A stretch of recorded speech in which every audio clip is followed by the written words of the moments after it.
Samantala, nananatili po sa evacuation center ang marami pong residente na sinalanta po ng pagbaha dyan sa may Mandaluyong. At may live report si Victoria Tulad. Victoria?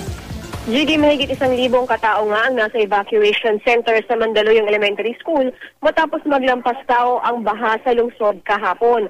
Ang ibang mas matataas na lugar, abot baywang naman ang baha. Pero sa kabila ng pagbaba ng baha sa ilang barangay ngayong umaga, hindi pa rin makauwi ang mga residenteng nasa evacuation center. Ang 64 na taong gulang na si Lola Violeta wala na raw uuwian, kaya't napaiyak habang humihingi ng tulong.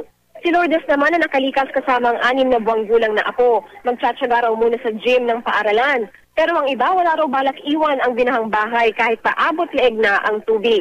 Sa kabila ng baha, maswerte pa rin daw ang ibang residente dahil nawala na ang tubig sa kanilang bahay. Bagaman wala pa rin silang kuryente. Marami sa kanila abala na sa paglilinis at pagsasalba ng gamit. Gigi?